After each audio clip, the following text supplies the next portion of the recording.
we look at moments of an employee experience. A moment is their onboarding. A moment is, I just got promoted to leader, and so let's do some leadership development. And these are really important. They're real-time, relevant upskilling and support. Moments matter. Also, movement matters. Hi, I'm Ted Blosser, CEO and co-founder of WorkRamp, where we're redefining the corporate learning space with the world's first all-in-one learning cloud for employee and customer learning. Welcome to the Learn Podcast, where we learn from the biggest leaders in SaaS and hear what makes them successful. Hope you enjoy the show.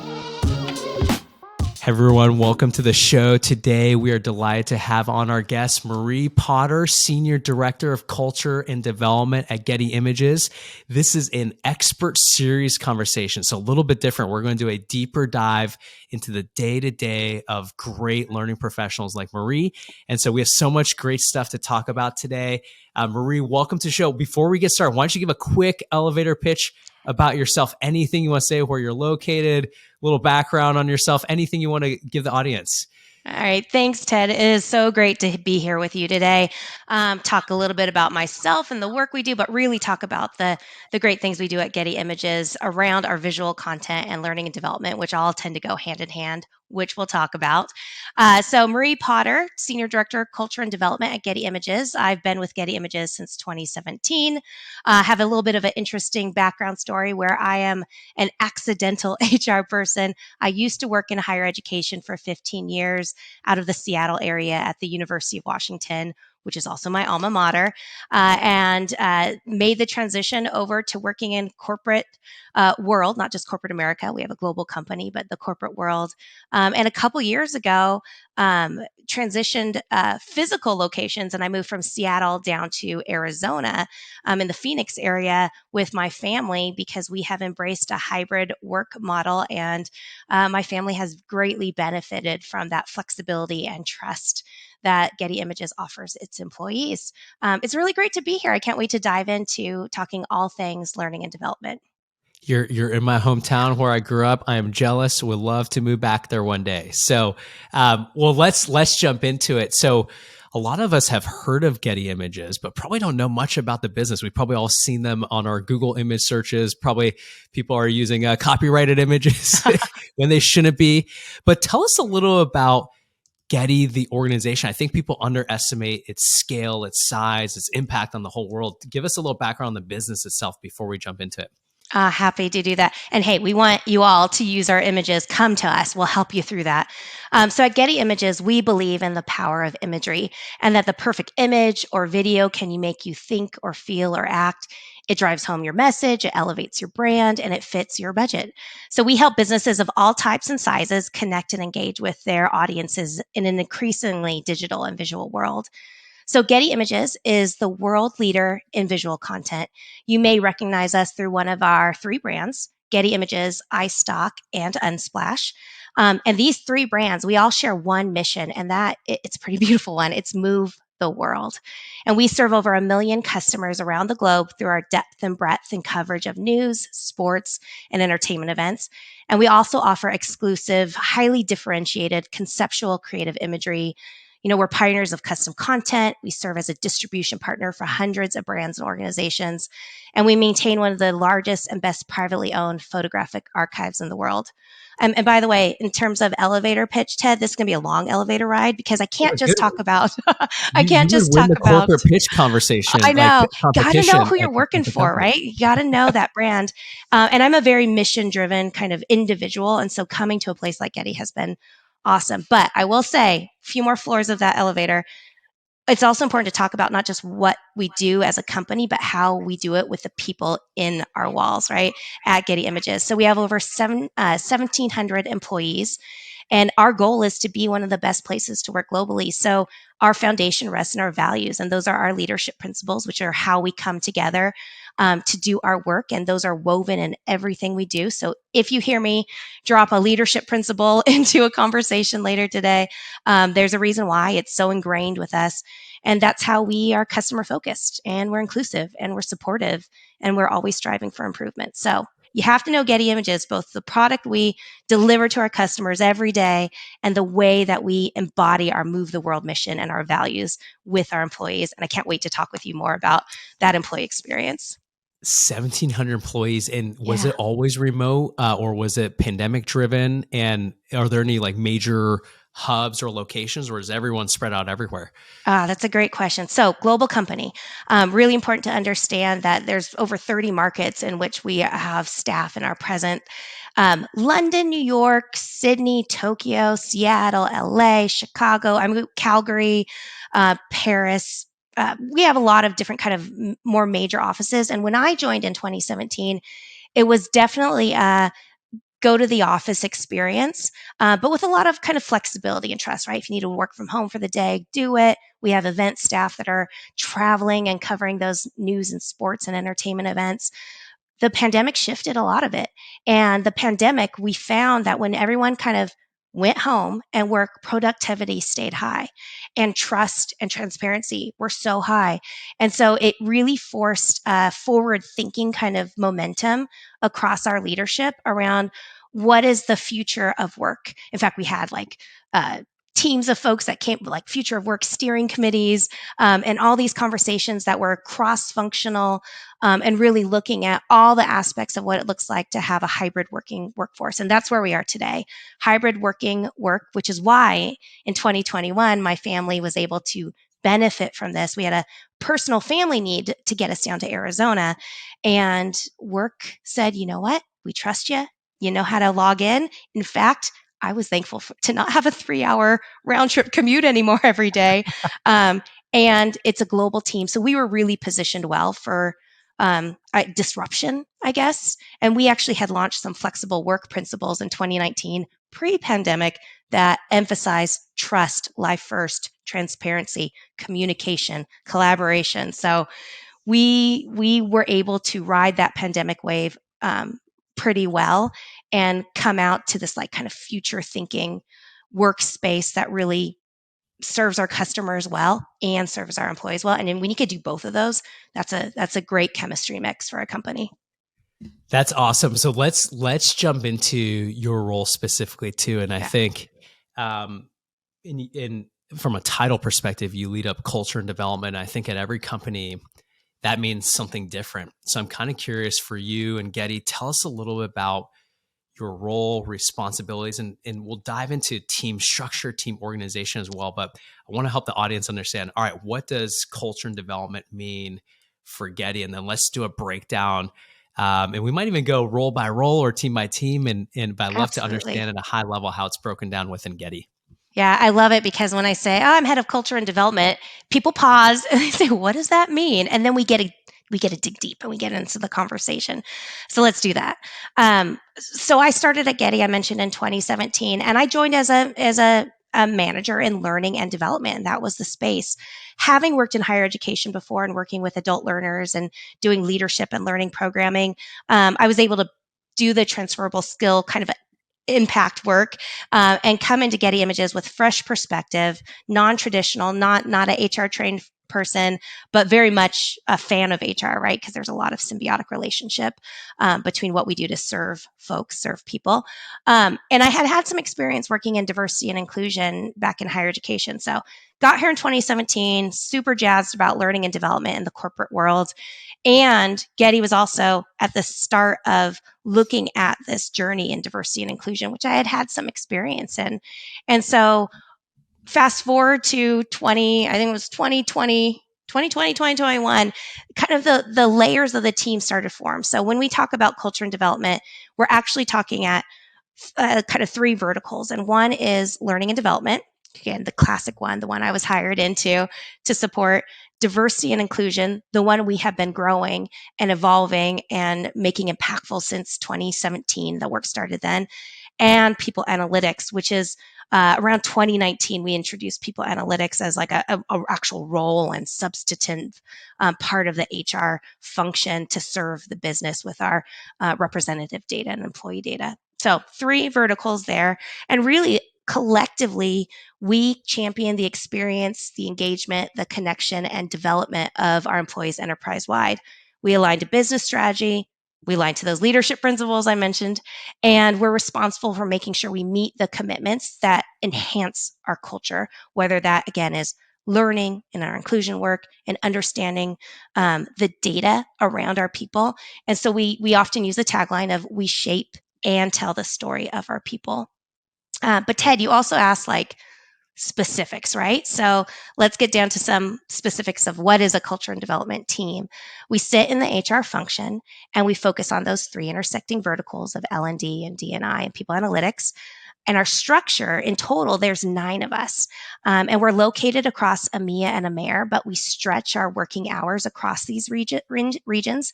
So we actually have some real time interaction with our APAC colleagues during their mornings and later afternoon. So it's a pretty good, nice global spread. And reach.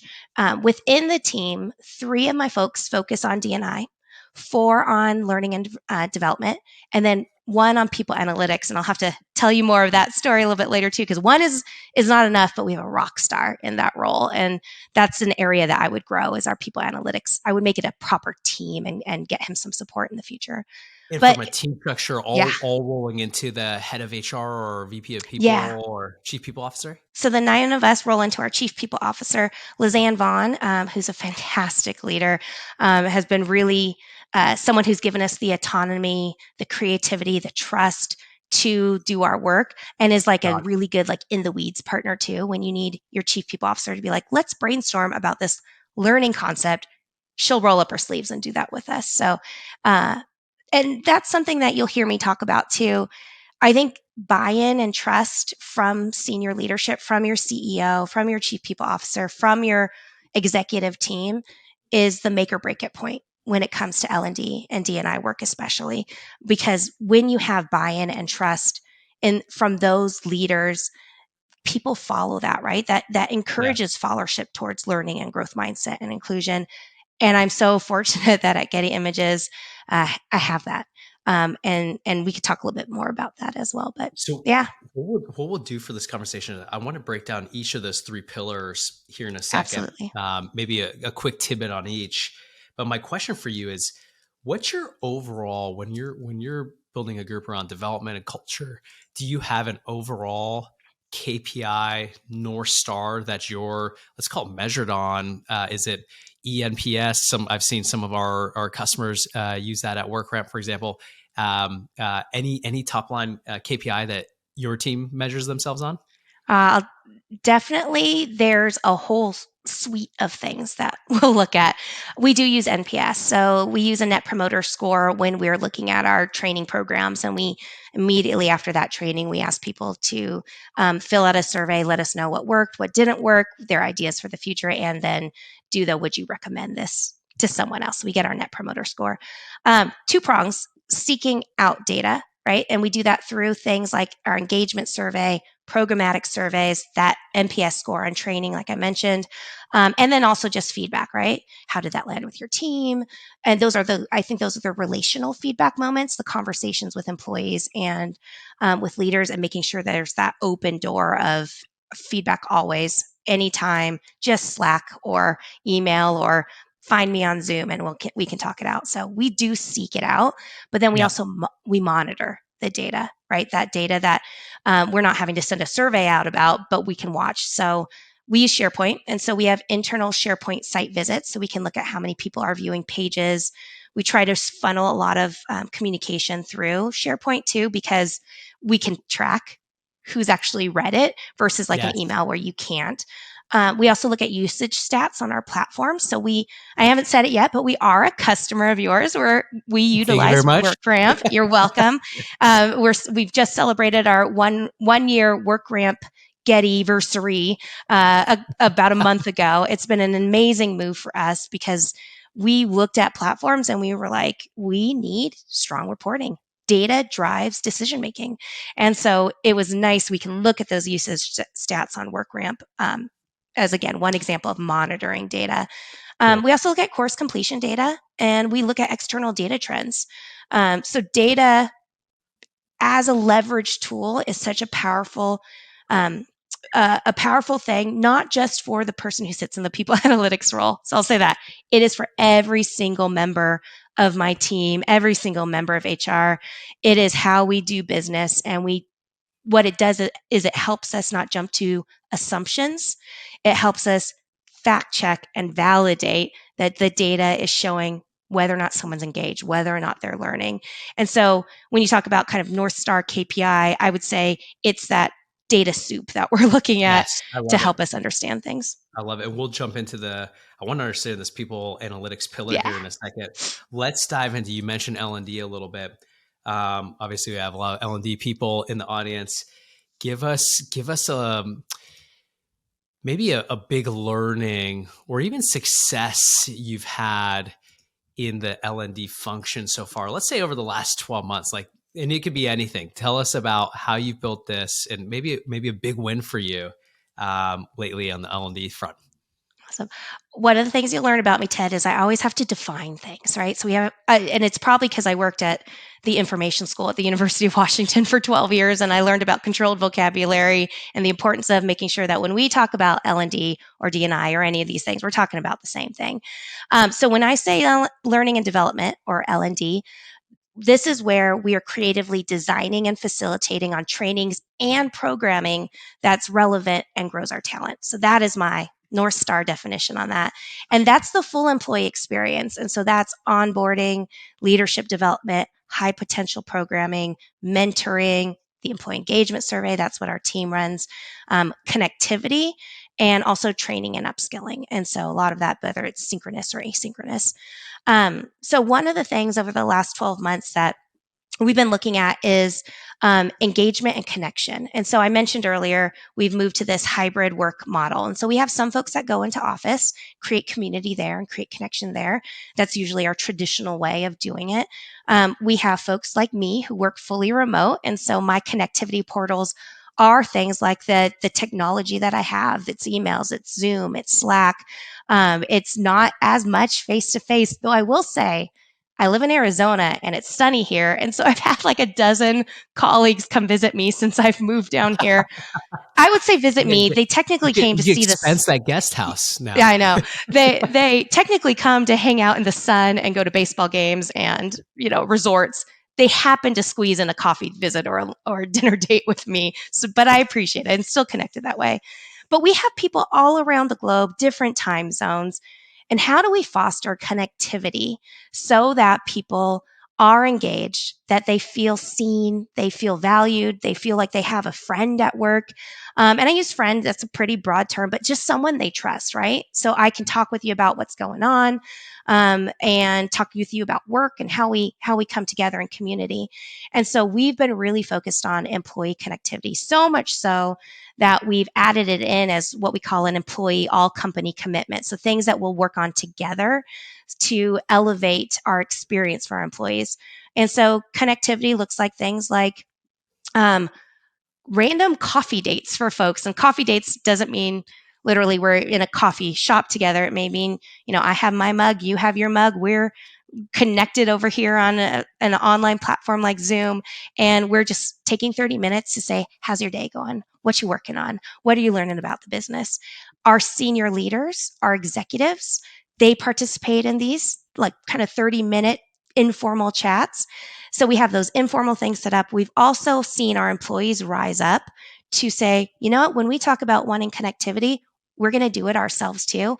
So there's Yeah. these communities of practice. We call them guilds, but these communities of practice that are starting to emerge around information science, around project management.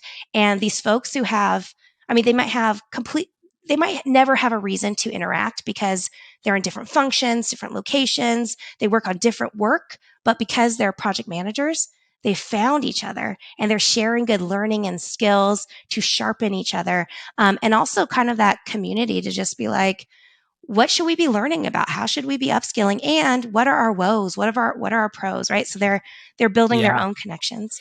You know what I really like about what you're explaining is I think when I work with a lot of customers and people in the industry, they think of L&D as kind of this isolated thing, actually more with a training bent, right? Like, hey, I want to train or upskill and let's go do that. Yeah. What you're describing is almost L&D and almost culture slash communication. It's kind of wrapped in this culture umbrella, it sounds like, where you care a lot about connectivity in the context of L&D or using L&D as an enabler of that Yeah. as well. So that's actually really unique. I haven't heard that as much from L&D leaders, but I love how you almost have a mini pillar within L&D, which is all around connection. I mean, I don't know where else that would sit in an org, to tell you the truth. Like, where else would that sit? It's That's pretty probably the cool that best it place gets to for it sit to with fit. us. And if you Yeah. think about the L&D and D&I and people analytics pillars, they're totally interwoven, right? And you Yeah. can see that connectivity as like a nice bind, engagement as a nice bind, transparency as a nice bind. It's bringing it all together. Um, Yeah. and I mean, if anything, that tells you at Getty Images, we give creative space to play, to evolve, right? And I think training as a whole is often transactional. We train you on this. You do the training. You take a survey on the training. We'll get your NPS score out of that thing, and then you move on. I was thinking the other day because I was prepping for our conversation. I was very excited to talk with you, and I've been thinking about the L&D function. It's a series of moments and movement. So I'll tell you what that means. We look at moments of an employee experience. A moment is their onboarding. A moment is, I just got promoted to leader. And so let's do some leadership development. And these are really important. They're real time, relevant upskilling and support. Moments matter. Also, movement matters. But movement, some people might say, like, well, Marie, when you say movement, do you mean like movement out of role or out of business? I'm not talking movement in a very one dimensional way. I'm talking movement in a fully encompassing way. So I mean movement as stretching, growing, evolving, developing, testing things out, driving engagement. And I think movement goes across learning and well being and inclusion.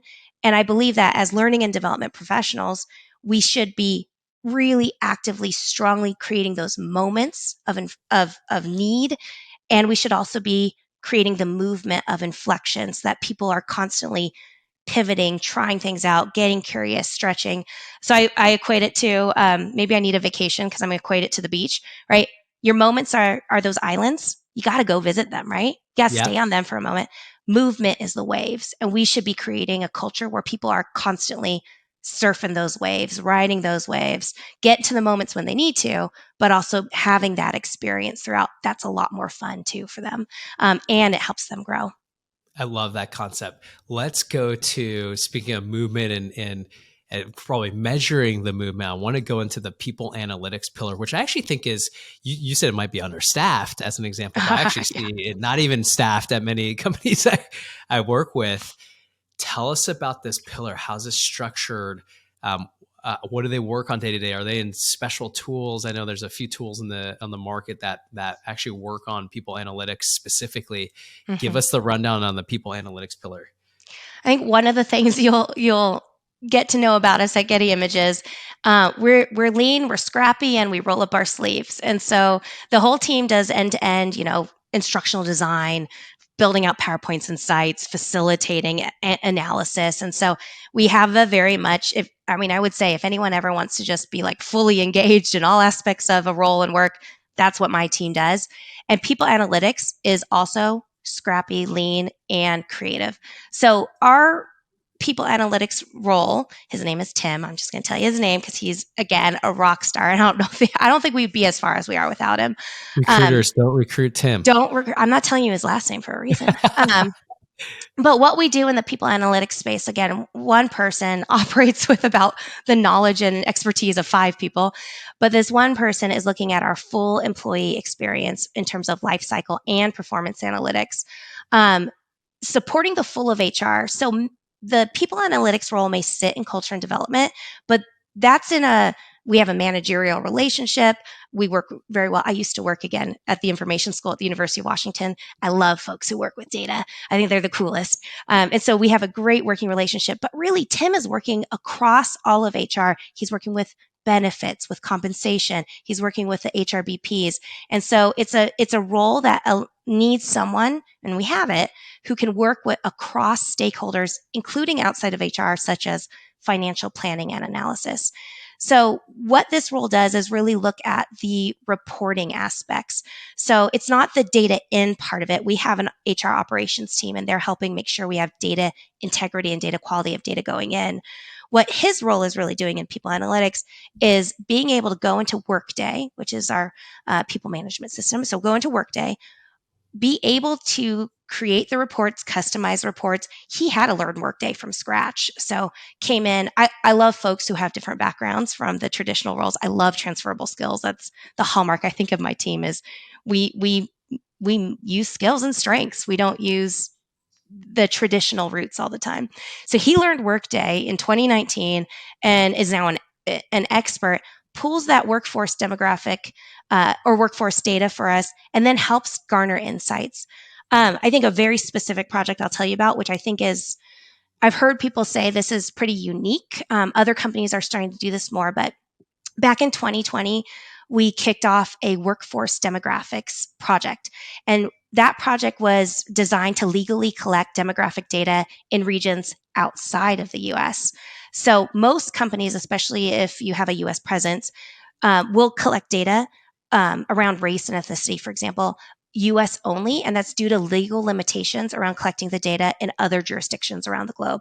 We're a global company. We've got global employees. We have to represent them well in our story, and data tells our story. And so what we did is looked at all the legal requirements. We partnered with the legal team, the HR systems team, and then our people analytics side looked at all those requirements, figured out what was legal, what we needed to avoid, and created a process and protocols around safely collecting demographic data across the globe. We brought that into place in 2020. And what that has done is allows us to look at true global data around our employee population. We do an internal culture, diversity, and inclusion report annually. And so we've been taking that representation data, reporting it back to our employees so they can see us representing them.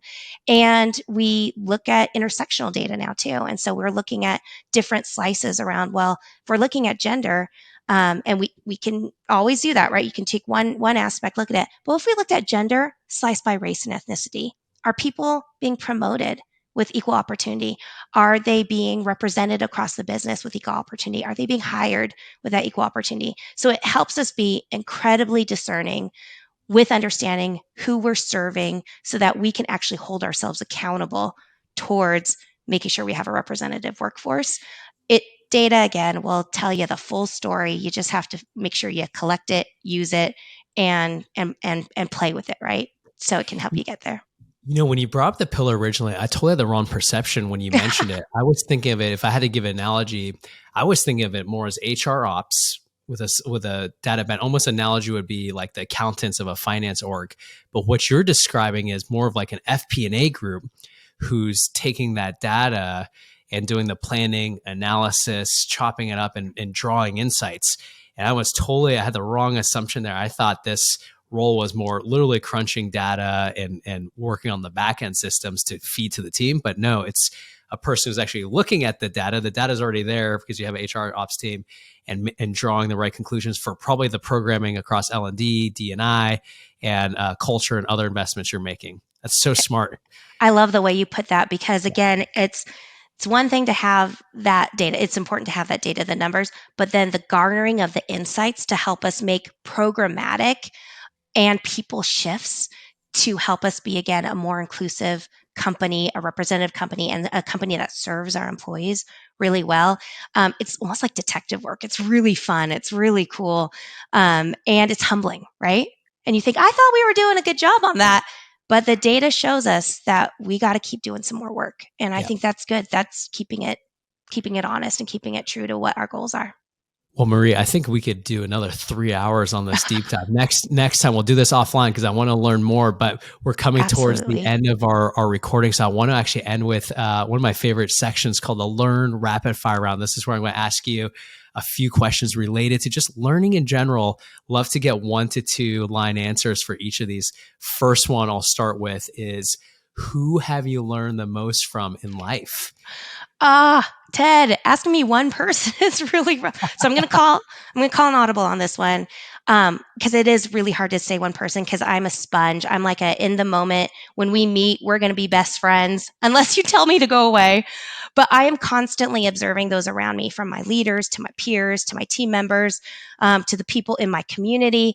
And so my tip for others, I guess, if you're having trouble like me defining one person, is just surround yourself with really smart people with great energy who are different from you, and do that. And I think you'll always be learning. So I know I didn't answer your question, but it's Hey, a good hard one for advice. me to answer. There's a lot of people. Surround yourself. I love it. All right. How about one, let's say podcast, book, blog? What is like top of your learning list right now? Okay, it's not right now, but I'll tell you. So I said I made that transition, right? Big late leap from higher ed to corporate in 2017. When I was hired, I was given the Strengths Finder book. And I took that, I read the book, but really there's an assessment with it where you get to identify your top 5 strengths. And I remember, like, huge transition in my life, big change. Will I make it in corporate or will I not? And I took the Strengths Finder assessment and I found out my top 5 strengths: strategic, achiever, learner, communication, positivity. And I had this like moment where I was like, you know what? I can do this change because my strengths are what the L&D community is calling for. And I was like, I'm glad I'm coming to this job. So that, I would say, would be an impactful moment in my career, and a book that helped me understand myself to do the job I do today. And we do the Strengths Finder analysis across all our leaders, and we open it up for teams to do workshops and stuff. So it's one we see in action every day at Getty Images. That's amazing. Okay. Second to last one. If Okay. you had all the time in the world, let's say when you're retired or whenever, taking a long, long vacation, what's the one topic you would want to learn more about during that time off? Oh, I don't know if I would do this on vacation. I'd probably just sleep or hang out on a beach somewhere. But I have recently been reading a lot more about technology in the learning space, um, metaverse, AI. It's like absolutely scary and challenging and confusing and mesmerizing and all the things. I grew up in like the Terminator Skynet generation. And so technology is like beautiful and scary.